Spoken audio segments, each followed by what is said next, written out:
Hello guys, nandito kami ngayon sa sa solar farm ng Tuy, Batangas.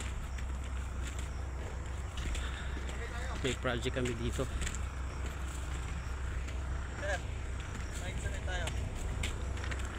Wag na, wag na.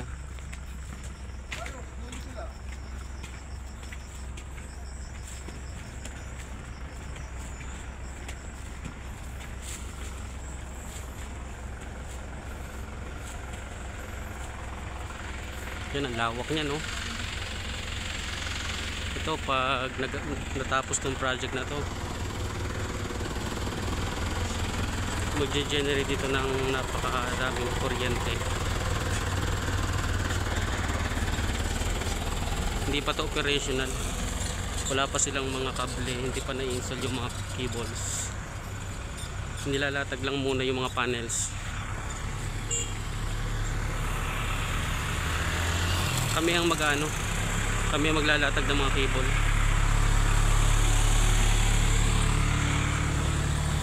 Madali lang maglatag ng cable, kaya lang ang kalaban dito ay init ng araw. Masyadong mainit dito. Palibasa yung mga walang masyadong puno, tinabas, at saka yung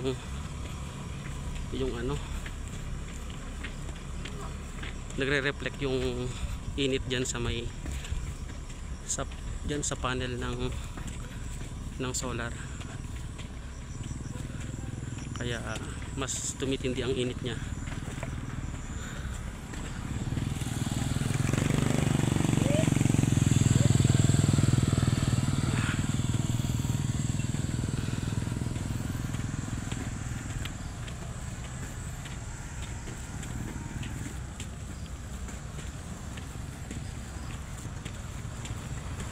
Naglalakad. Dapat sir, dapat lang kami.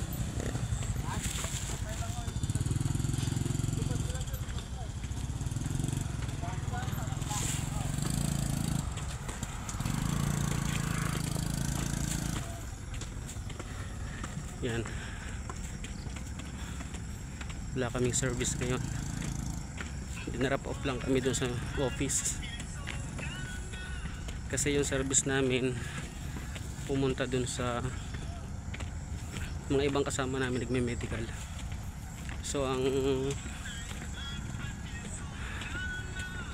ginawa namin, since malapit na lang din naman, nilalakad na namin. Kaysa naman magantay kami ng matagal na abutin kami ng tanghali. So sayang yung oras, nasasayang lang yung sa pag-aantay, nauubos. Malapit lang naman to.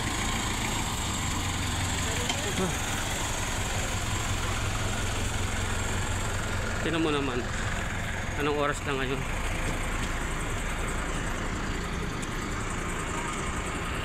8 lang siya, pero parang dahil nga sa mga wala namang puno,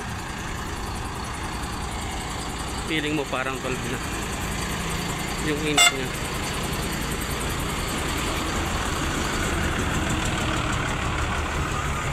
Okay, let's go guys. Trabaho lang,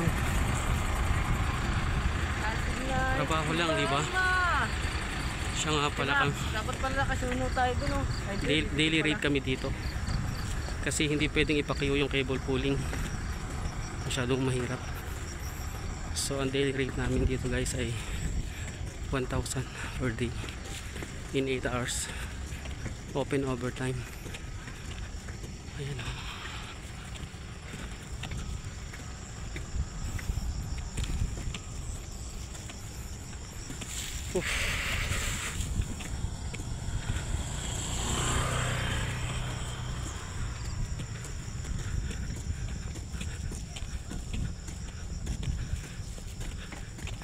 Dito kami maghapon hanggang alas 4 hanggang alas 4. Titiisin ang init ng araw. Diretso, di ba?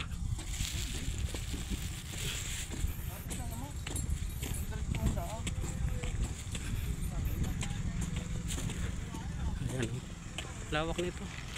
Hindi ko alam kung may ilang hektarya to. Dito nagbablog ako. Nagbablog me. 75 Ito si Sir Archie. 75 hectares. Say hi, Sir Archie. Siya yung leadman namin. Tatatlo kami ngayon kasi yung iba absent. Nagkaroon ng family problem. Umuwi. Okay. Anong oras na? 6 minutes. Okay. I-stop ko na muna tong vlog ko. Hindi ko na masyadong pagkakatagalan. Hanggang sa muli guys. Bye.